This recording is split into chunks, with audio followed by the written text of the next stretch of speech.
Are you gonna do the welcome or you want me to do the welcome? Ooh, you should do the welcome. You should try it Oh my out. god, Take I a know. test spin.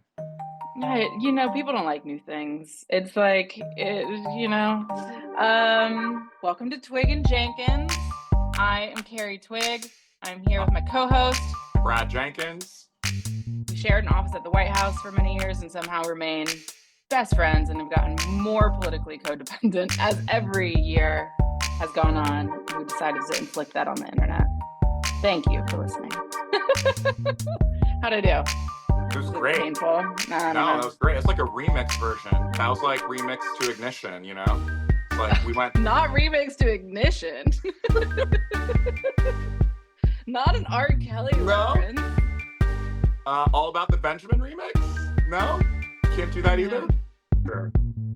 It's true. Welcome to Twig and Jenkins. We are back. We are planning for Twig to be in DC. We're doing some housekeeping before we started recording, but there's so much to cover, Twig. Where should we start?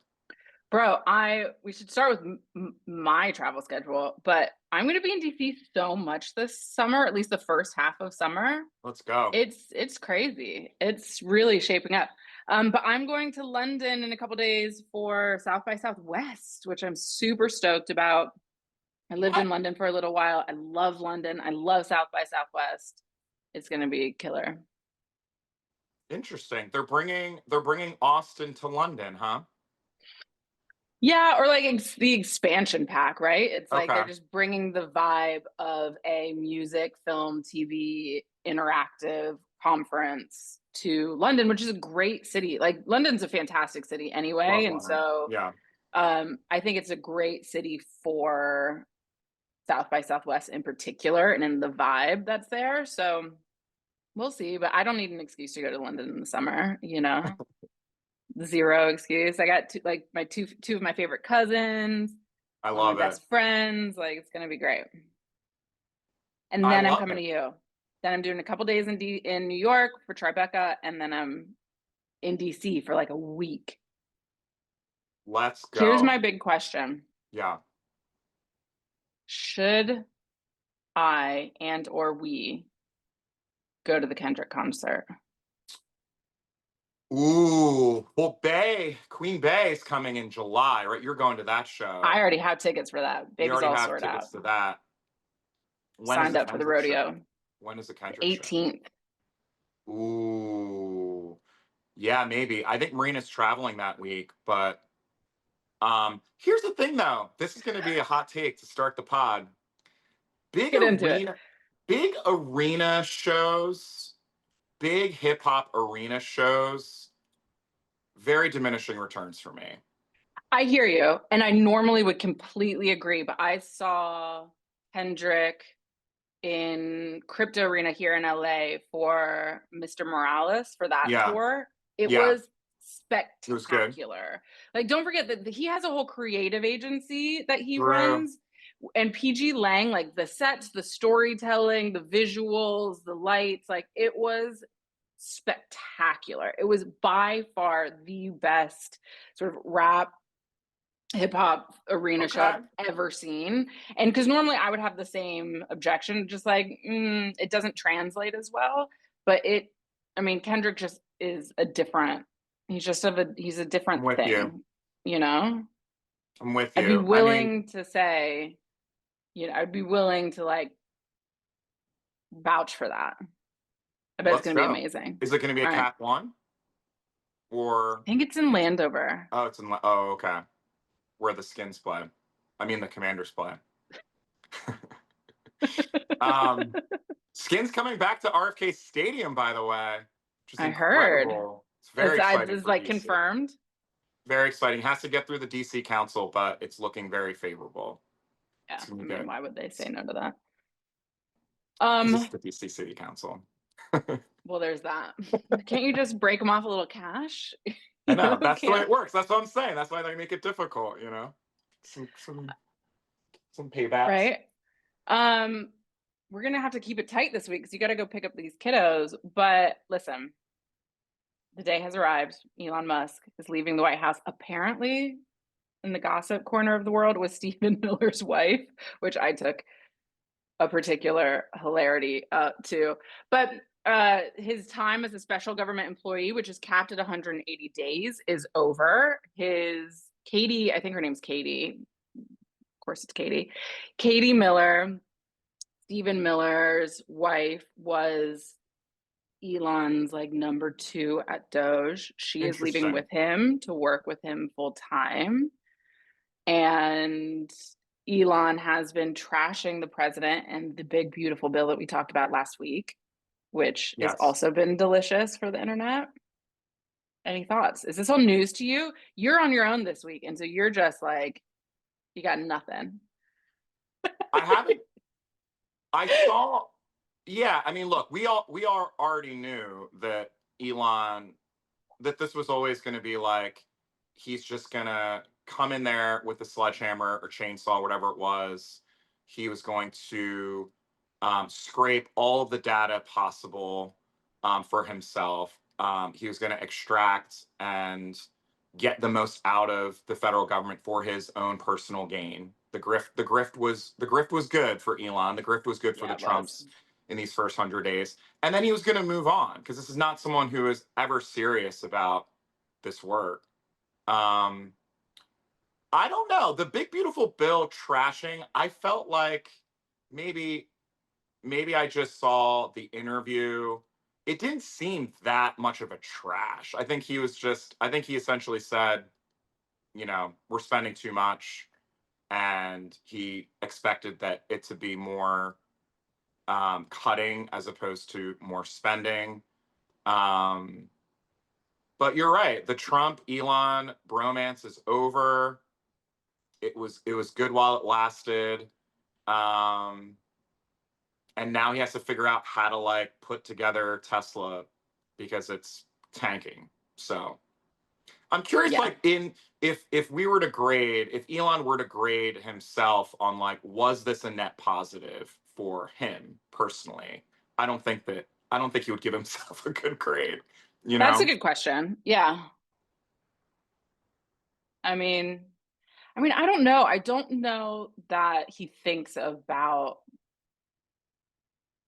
I don't know, like we look at this amount of money that he would have lost and the equity in Tesla or whatever, and just like, I just don't even know if he thinks about money in the same way that like that's a good other point. people do. You know what I mean? At what point is money completely irrelevant? Because you have so much that losing $50 billion and you still have like 270 left. Sure. It's just sort of like, whatever. The news that was interesting to me was the sort of tell-all palace intrigue about Elon's drug use. And did you see this article that came out this morning? No. It's I can't remember who. It's like a sort of a long investigative piece about Elon during the campaign, and just how he was just in the middle of personal tumult with his multiple baby mamas and relationships, overlapping relationships is what it was. I think the way that they termed it in the headline. And then his drug addiction, and how those two things like fueled him throughout the campaign, right? So again, this was someone who was not in his right mind. I mean, you read those tweets, you read passages like this, and to your point, like, this dude has so much money. It's like playing a video game. I mean, he almost refers to it as playing a video game. There's no consequences to anything this guy does. So, I mean, to be honest, as a Democrat, I wish that he stayed in. I think it's a good thing when Elon Musk is there. And so that's a bummer. But, the damage is done. I don't know. The grand experiment of full out broligarchy did not go well. I don't think it went well for America, and I don't think it went well for the broligarchs. Yeah, I think there's a potential upside in that these sort of titans of industry, or like masters of the universe, maybe learned a little something about that that their assumptions about what's happening in government are not at all accurate. Yeah. And I think some of the staffers on DOGE came out and like said so publicly on the record of like everything seems like it's actually working kind of fine, and like sure there's ways that it could be better, but you're talking about improvements at the margins, and that most of the people who I interacted with on behalf of DOGE were like really good people trying their hardest and doing Yes. the best that they could, and actually just didn't have enough resources or didn't have enough time. And so I think you're right that, you're definitely right that Elon has like kept up the narrative that, like this was a great thing, and like we've done, and Stephen Miller said this too. It was just like this is maybe the most important work that anyone's ever done on behalf of the American government, which is Unbelievable. a wild statement. And yet it's sort of like, you know, but I mean, yeah, it's all just mythologizing, right? And it's all just untrue nonsense. I mean, my big question is, all right, who is volunteering as tribute from the Democrats to like get Elon back, or at least like cleave him away from Donald Trump? Because these guys are just too powerful to have aligned with such a kind of chaotic figure.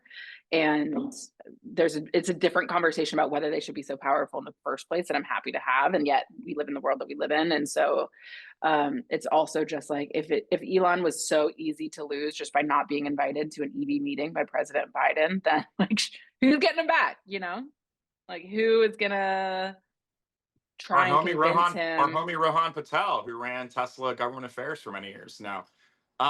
No, I think that, well, the one interesting thing is Democrats really need to seize on this DOGE failure. It is a DOGE failure. If you think about what they set out to do, which was Yeah, prove that there was all of this waste, fraud, and abuse. And we're going to go through it with a fine tooth comb, and we're going to show all of the ridiculous spending. And what did they do?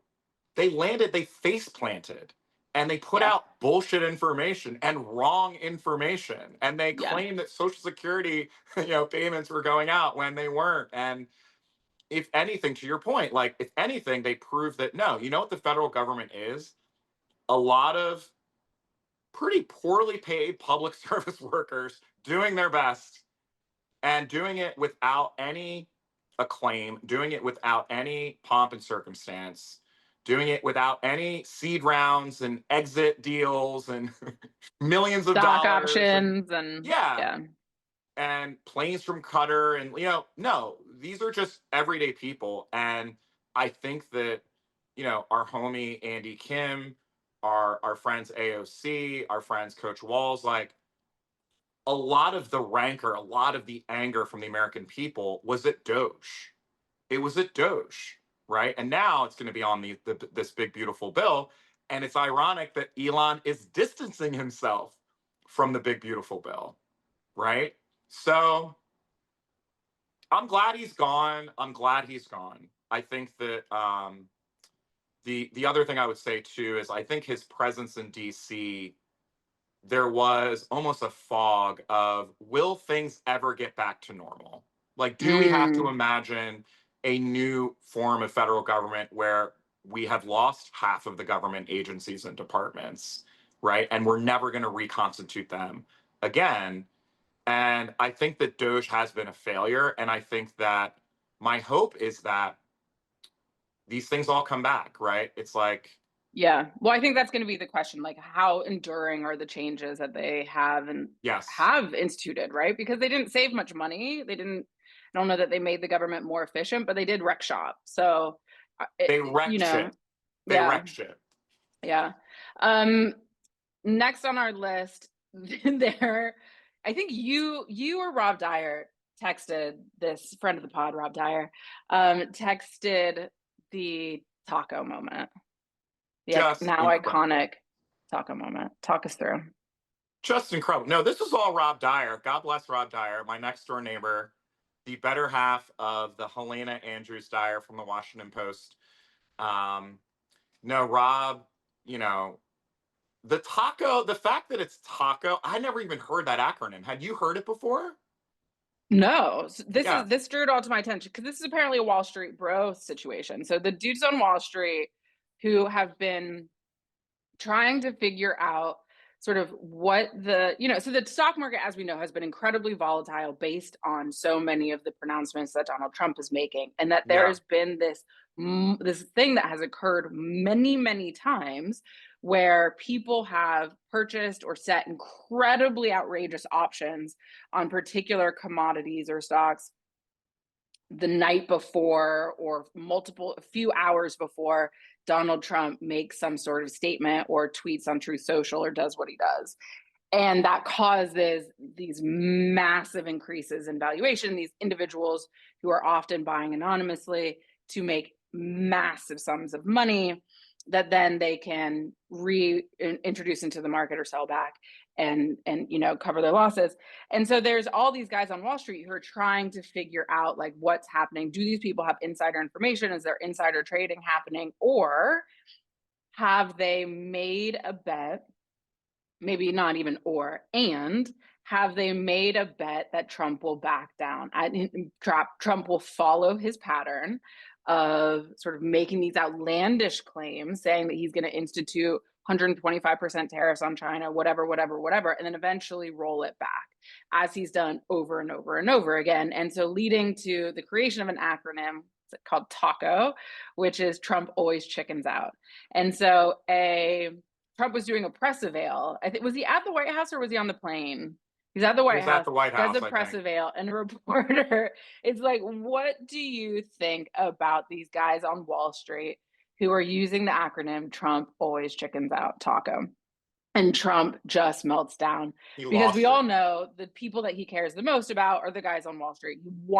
Trump cares about everyone's approval, right? Like he wants to be a cool kid so desperately. He wants to be powerful. He didn't get into Harvard, and so he's just like on this vendetta against Harvard. Like he's just maniacal about feeling left out. He just got left out, and so anything that is vaguely emasculating to him he's just so fragile. So he melted down at this report and was like, that is a very nasty question. That's maybe the nastiest question. Like, don't ever say that to me again. And obviously hilarity ensued. Like the entire internet just burst into a collective laughter. It's Because we're great. bullies. Look, we need it. Thank you, Wall Street Bros. We need an acronym. We need good brands, new brands for Donald. And Trump always chickens out is great. That's Great great. marketing. That's a great brand for the upcoming midterms. That's a great brand for his, I imagine, attempt to run for a third time. Right? Like and it's And you true. I can mean, that's the other and you part about it, right? Like, let's just be clear. Wall Street fucking loves Trump. They love him. yeah. This is a deregulation bonanza. The bonuses on Wall Street for the next 4 years are going to be outrageous thanks to Donald Trump, right? But the other thing about Wall Street people is that they're honest. And Trump does always chicken out when it comes to this shit, right? So He does. he does. It's great.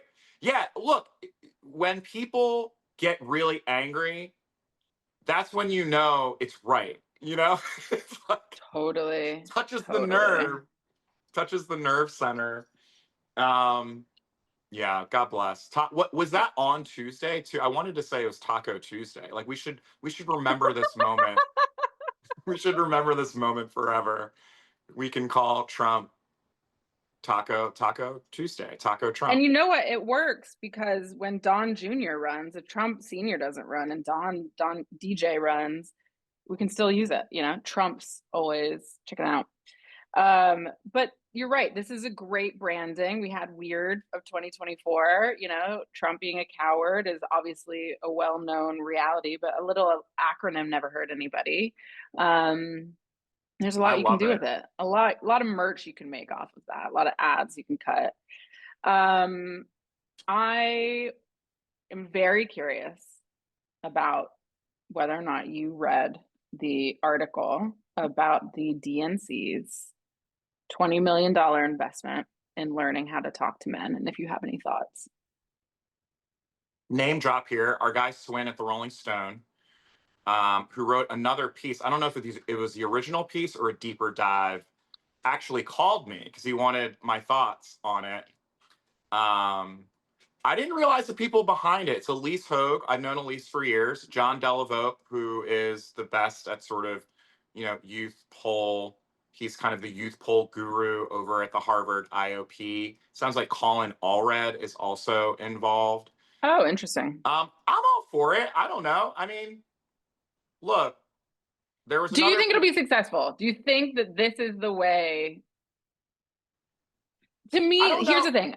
I'm all Yeah, go. for it. I agree. I am all for it, and Yeah. theoretically, right? But like, it was just the thing that I found comical, which I also don't necessarily disagree with, but it just felt very anachronistic, which is like, you know what we should do first? Like, it was such a Democrat thing to be like, you know what we Oh, should do yeah. first? A study. We should do some studying about True. how you talk to men instead of just like just doing it. I don't know. I don't. Everyone I assume has spoken to a man in their life at some point, and so it's just Not sort of like Democrats. just like Yeah. chat to some dudes, you know. Well, it's funny. Look, it's a very And I good don't point. mean to be anti-academic. It just No. and I don't mean to say that there shouldn't be a study. It was just like I just found it funny. I find it funny too. I think that if they want to do a study, what they should do is listen to Rogan and listen to Theo Vaughn and listen to Bill Simmons. Like, it's not as if there's some magical alchemy and magical formula for how to build community among men. It happens every single moment of every single day. Right. This is what I'm saying. Yeah. Yeah. You don't need a study. Just like pull up. What are men doing? What are they watching? What dominates? I mean, we talked about it last week. It's like, what dominates culture? Sports. What dominates media? Sports adjacent culture. So then there's no study. It's just Democrats start availing yourselves to these communities. Stop being so fucking on your high horse and be unwilling to get out of your comfort zone, and we just haven't done it. And so if the study, look, here's what'll happen. They'll raise some money. They'll raise like $2 million to do a study. It'll take them a year to do the study. They already have 20. They have 20. I mean, here's the thing about those numbers, though. You know this, Carrie. When you say you have 20, that's your aspirational number to raise. I would argue, unless it says it in the piece, which I don't think it does. I think in the piece it said that there's like the DNC is funding a $20 million initiative. Yeah, but the DNC loves to do this.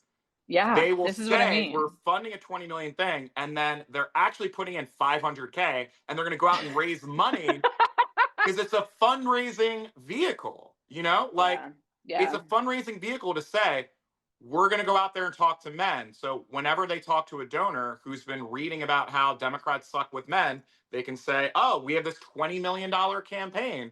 Can you give $1 million towards it? Right. So yeah, this happens all the time. This is the same thing that happened the week before in the New York Times, the piece about all of these former Biden staffers starting narrative change organizations, right? And each of them, they're like, I'm trying to raise 10 million. I'm trying to raise 5 million. I'm trying to raise $15 million. It's like, good luck with that, because I can tell you, not a surprise, organizations that I work with, some of the biggest Democratic organizations in the country right now, it's been tough sledding raising money right now, And so just because it's the shiny object where it's clearly the thing that we failed at the most last cycle, Twigg and I were yelling it from the rooftops that this is what we have to do. I'm so excited that Culture House is jumping in the fray, and franchisement is as well for these upcoming years. But all of these articles, part of it too is like we keep reinventing the wheel. Yeah, like there's companies who years ago self-selected into making cultural products. There are companies that years ago decided that they were going to make things that millions of people would ultimately watch. Totally. And like they weren't started in the wake of November. And so that I think is the part that gives me a little bit of pause. I think that there need to be more people making more things. I'm so for that. And at the Agreed. same time, DC and DC and like campaign staff and political organization staff have not proven themselves historically to be very Agreed. good at making things that people want to watch. And so fine, start your org. I'm down to help. Like by all means call me and I'll try and teach you how to like make things. But I know for me personally, when I left DC, I was like, oh, any idiot can like make a TV show. Like any idiot can make something that people want to watch. It's not true. It's not true. It is Really tough. so hard to make things that are entertaining, that are good to watch. It is so difficult. It is so competitive. It requires so much know-how, experience, time, Yeah. investment. It's Yeah. really, really hard. And so these orgs that are coming out, which again, go for, like, I'm not trying to tell Same. anyone not to do their thing. And at the same time, it's like, do you know how to actually make things that aren't going to feel like political ads though? And or if you're pitching yourself as the person who's going to then get cash to the creators to make things, like are we gumming up the works? Are we just like gumming up a system? But I'm just one person. Yes. As always, Twig, I couldn't agree more. I am all for it. Like, here's the thing. And a couple of the people who were named in those articles emailed me afterwards. And, one of whom was like looking for, I think he was like looking for an introduction to donors, which is like quite a way to reach out to me. But, it is what it is. But I love it. We need it. We need it. We desperately need this. So, get out there, flourish, make some shit. Everyone needs to go make some shit. And Yeah. I think that we're going to keep making shit. We're going to keep doing our stuff. I do think that donors are also smart too, right? I think that they are going to ask the same questions that you're asking, right? Like they're not dumb. So Right. we'll just see. We'll see how it goes. I think this is good. I think as it relates to the mail project or whatever it is that they're calling this, Dems for research is dudes. good. Research is good. Polling is good. I think, but I would really tell John, and I love John. I've known him for years. I would tell them that you have to, walk and chew gum. Like, don't wait for a study that you already know the answers to. Yeah. Start going right now. Don't wait. You already know what the answers are going to be, and Yeah. it's just, and the last thing I'll say too is, a lot of this stuff, there are people who do this for a living every day. This is something that Twig and I talked about all of the time when we were at the White House, right? The White House was this really beautiful place where you could reach out to anyone, you could connect with anyone. In many ways, I felt like our jobs were producers at the White House because most of our jobs was just connecting people, connecting really competent people to other competent people who otherwise would have never been connected, right? And the thing I was sort of bummed about with the DNC $20 million campaign, and then also all of the Biden narrative change campaigns, there wasn't a single reputable filmmaker, producer, culture maker in that mix. Even again, why wouldn't, and I'm not just saying this because I love Carrie Twigg, why wouldn't Culture House be at the center of all of that shit? You know what I mean? Like, why wouldn't Culture House be at the center of the DNC reaching men? Because I'm telling you, we need to reach Black men right now. It's just like there are people there who are doing this work for a living, who are ready to help.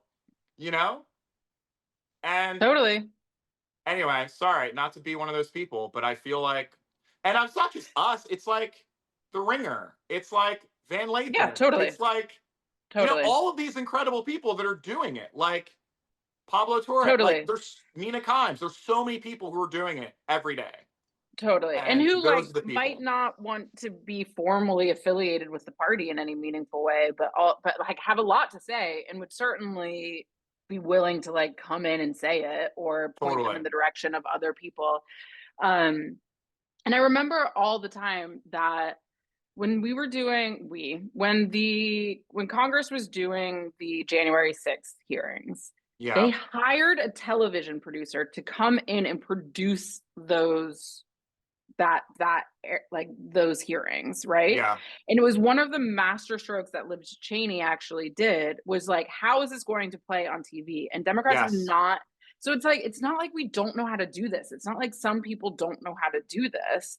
We just keep forgetting the lessons over and over and over again. And don't get me wrong, there were other problems with the Jan 6 hearings, but I think one of the reasons why they broke through so often, why they got the support that they did, why they entered the zeitgeist in the way that they did, was because they were made for distributable format, right? Yes. Like it was 100%. someone outside of DC coming in and saying, here's how you telegraph and transmit what you're trying to accomplish in a way that Americans have been taught to receive information through generations of interacting with television. And Great point. in this moment, it's like, I have no doubt whatsoever that pollsters can identify the problem. I am concerned about longtime political hands having the kind of skill set to fix it. Yeah, there's one thing. That's a very good way of putting it. Right? We've pulled and researched ourselves to death. Right? Like we had all of the data in front of us that showed us that we were going to lose. What did we do with that data? We didn't do anything with it. You know, and but look, I love John. So, and I've known Elise for years. I've never worked with Elise, and I think that everyone loves Elise in Elise is town. I think great. she's great. She's great. Yeah. I think that I wish them the best. I really do. I'm actually coincidentally working on this youth mental health campaign that we are now deciding that I think it's going to be focused on men, which is ironic. And it's so fascinating, all the research we've already been accumulating. Because here's the thing, there's already great research already out there. You know what I mean? That's the other part. It's like, do we really need another study? There's a lot of research, pre-existing research is already out there. But one of the interesting things is that, you know, we think that men don't have community, but they actually do. They really do. It's just not in the places that we think of, right? And the places where we don't think of are the places where Republicans are. And so Interesting. anyway. So, All right, but, man. Young men. Twig knows a Speaking lot of about young young men. men, You know a lot about young men. you Maybe not dick. young men. You dickhead. Maybe not young men, but you know Not what I young. mean. Don't make me sound like a pervert. No, Maybe younger, but like I'm all for it. This is, look, the other interesting thing, about this, can't believe I just got clowned like that. I'm curious if this study's going to come up with it, which is to say, like, you think that, a lot of times men, like, for a variety of different reasons, like, men are looking towards women for a lot of thoughts and insights. So that's the other part. Like, I can just imagine this DNC program just being all of these like corny dudes, like, hey, man, hey, bro, come here, saddle up. Come on, the water's warm, be a Democrat. And like, like just big guys and like, I don't know, tank tops or something. Like, and if it feels like that, it's just going to be even worse, I know. Like, that's the other part about this. Like, I've seen studies like this, and I've seen the content that comes out of studies like this. And this is part of my concern. Bad. It gets so bad. It's so inauthentic. It's so bullshit. And I think just talk to the people. Talk to Hassan Piker. Talk to the people already doing it. They're doing it every day, Yeah, totally. Maybe that'll be part of the study. So it's not for lack of talent. It's like none of the content gaps that we have are for lack of talent. True. That's the best way of putting it. Yeah. That is the best way of putting it. It's like we're like Christopher Columbus out here trying to find America. And it's just like people are literally doing that work. And you're like, oh, but I don't know what to do. Who should we call? What should we do? It's right in front of you. It's right in front of you. Oh no. Right in front of you. That is Sorry. damning. All right, I know you got to go pick. Speaking of young men, you got to go pick up the next generation. I Any do. thoughts? Any closing thoughts? Are you watching? We want to talk about the NBA finals. I know we've been texting a lot about that. That was a lively thread this I'm week. just ready. I'm hooked in. I mean, I love that New York didn't back down. I love that, they're home in the Garden and they showed up and that was great. Now they got to go back to Indiana. There is a great, I think it was Simmons or others, there's a really great like conspiracy theory that the NBA will refuse a Oklahoma Indiana NBA I know, I've heard finals, this. and that we should pay very close attention to the officiating in Game 6, because a New York Oklahoma City series, that is like real, eyeballs and advertising revenue and ticket sales, etc. But Oklahoma City, Indiana, is that an NBA Finals that America is ready for? Will people watch? If you live in California and New York, will you watch that NBA Finals? Is the question for casual observers. Yeah. I mean, I'm in, but yeah. So I'm in too. having lived in both places, New York and LA, like as a total coastal elite, like I will absolutely. But I actually ran into this. So I was walking in my neighborhood and I ran into two guys that I know that I go to yoga with. And one of them has a tattoo shop down the street. And so I was like popped in, and they basically were trying to convince me of this conspiracy theory. So one of the guys grew up in Oklahoma, and the other one's like very casual, and he's like a very casual sports observer, like not really a sports guy. Yeah, they were both just like literally full on like, Carrie, you are naive if you think they are going to let this be between Indiana and Oklahoma. Like, baby, have a seat. You like literally damn near patting me on my head. Like, obviously they're gonna fix it. And then tried to pull some. They were like, don't you remember like the Giants catch or like some Super Bowl thing? And I don't really follow football in the same way. I don't pay attention to football as much. Are they trying to say the David Tyree New York Giants helmet catch was a conspiracy? Come on. Something like that. Come on. I That's don't like even one of the remember. New York Giants' greatest Super Bowl moments of all time. I would think that they would cite the 2002 LA Sacramento finals where everyone said that the fix was in. Or they Maybe might that was cite, it. I don't know. yeah, I mean, At they might some also point, cite Cooper Flag going to Dallas right now after trading Luka, which is real conspiracy theory shit. yeah, at some point they lost me. I mean, listen, some of the people I go to yoga with think the earth is flat. So like this is a very LA yoga studio, right? Yeah. So, and I love it and I'm happy to be a part of it. And like conspiracy theorists abound, right? There were a lot of votes for RFK happening. Like, there were a lot of RFK voters. Maha, let's And go. so absolutely. So they were full on like, oh, Carrie, we thought you were smart, but you don't think that they're gonna fix it so that it won't be Indiana and Oklahoma. It's like, okay. All right, guys, I'm gonna go. See you guys later.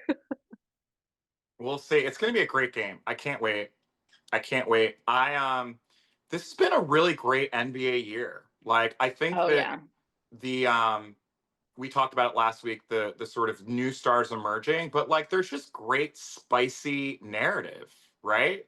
Like there's just good storylines. I think this happens across everything, right? The NBA just kind of lost the thread. Like it was just kind of, there wasn't really anything spicy. And I feel like this year there were so many spicy. I think the Luka trade, I think if you were to like track, not to be one of these people, but like if you were to track Nielsen ratings from the Luka trade to now, I can guarantee you it's skyrocketed. Yeah. I think people were like, wait, what the fuck just happened? Why is this happening? And then it pulls you back in. You're like, you know what I really love? I love basketball. Basketball is so fun to watch. It's so good. So fun. It's so great. And I feel like It similarly, totally invigorated LA based Yeah, exclusively on the experience of my local sports bar. of It's like, course. it was crazy. Like, people would like show up for games, and then the Luka trade happened, and it was just like block parties. So exciting. Exciting for the NBA in both ways. Like exciting because it seems so dumb, exciting because um LA now has, sort of the future. I think everyone's kind of waiting around for what was going to happen with LeBron. Um we've not talked Well, Kate, and I think Kate. OKC is contributing to that as well. Like, the youngest team ever to go to the finals. True. Like, all the chatter around them is like, it's here. Like, the next generation is here. Torch has been passed to a new generation. They're so good. They're so Yeah, good. I mean, they won 68 games. It's crazy. I know, They're it's they're like crazy. so much better than everyone else. And they seem like they And have such a nice time, which I love, talking about men having community. Like, they that just, is true. like, Shea, Holgren, Williams, they're just like having a ball. They like each other, they're hanging out. I think it's so There, cute. there's an iconic meme of the old school Thunder, the Durant, Westbrook, Harden Right. Thunder, where it's like Mama made pizza rolls. Have you seen this meme? Because they're all Hmm. just so happy and they're like, yeah. And I can't remember who is SGA or Holmgren posted yesterday a photo of the three of them looking exactly like the old school Thunder. So And he just cute. tweets, Mama made pizza rolls. They're just like, they're so happy. Yeah, It's this so is good. cute. This I is love very it. cute. It's good for the NBA. It's good for sports culture. I love the story of the Oklahoma City Thunder. I do. I also love the story of Caitlyn Clark. We have to get into the Caitlyn Clark Mm. conversation of it all. And I know we don't have enough time because I feel like we might need a whole podcast to get Well, she's into. out for a little while.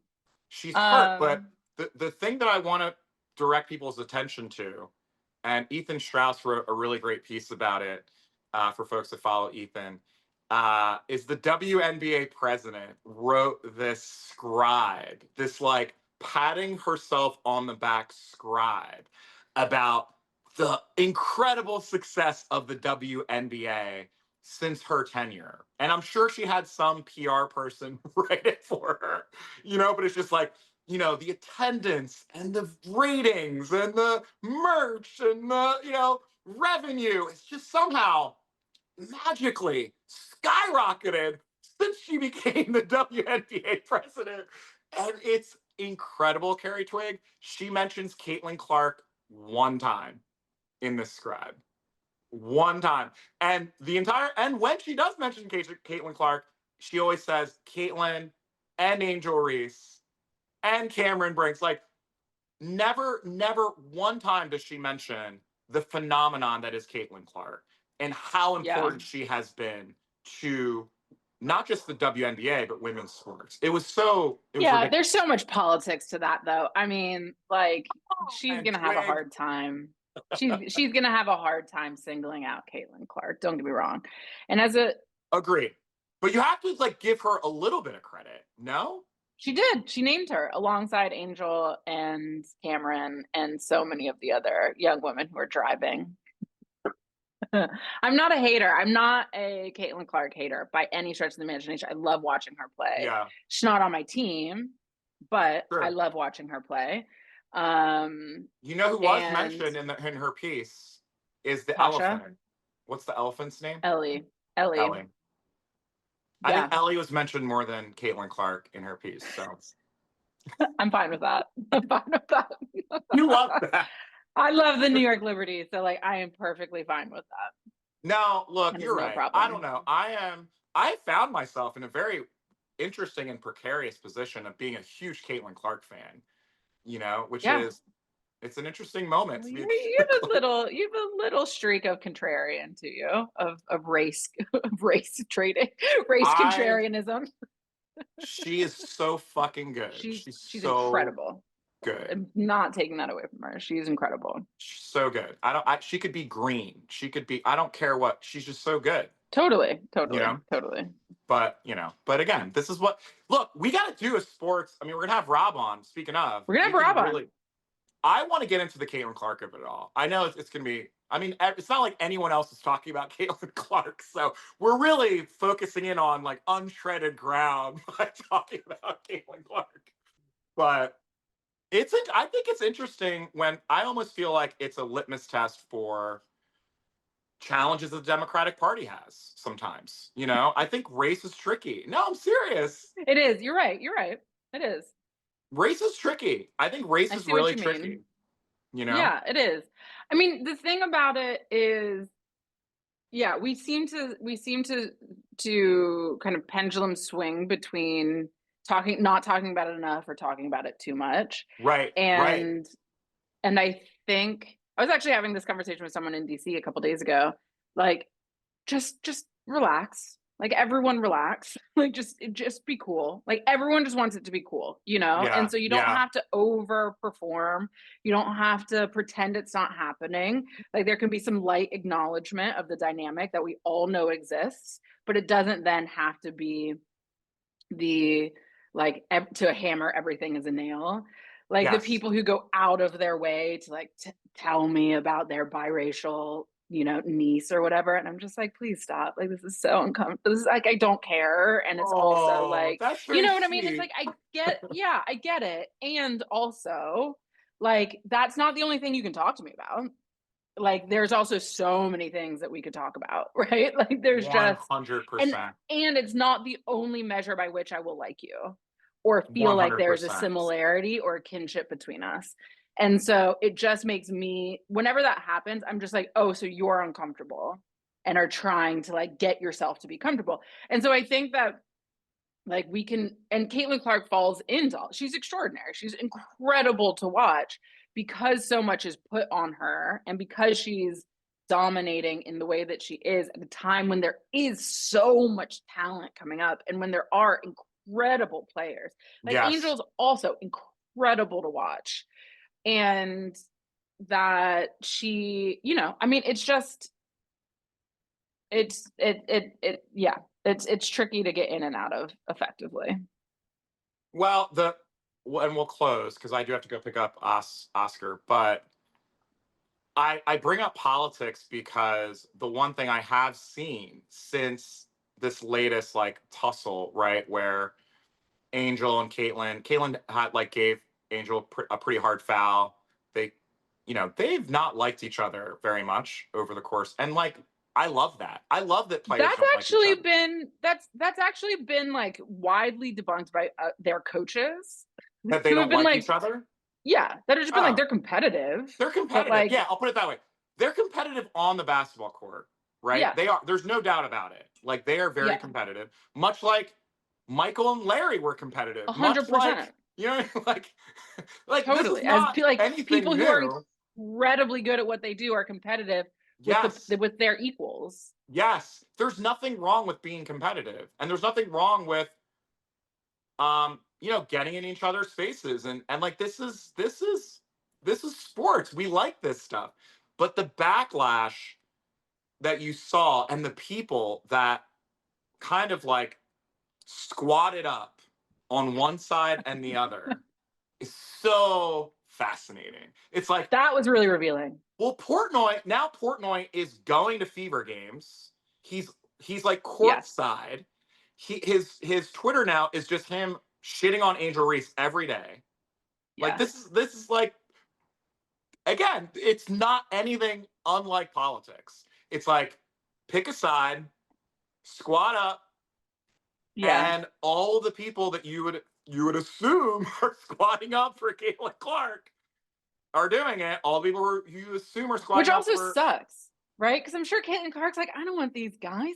I don't want Like, them I courtside. don't want any of this. Like, I Yeah, don't want any of this. And like, so much is getting projected onto her and vice versa. I mean, that's a tale as old as time for Black women. sure. So, you know, but it does suck. It sucks.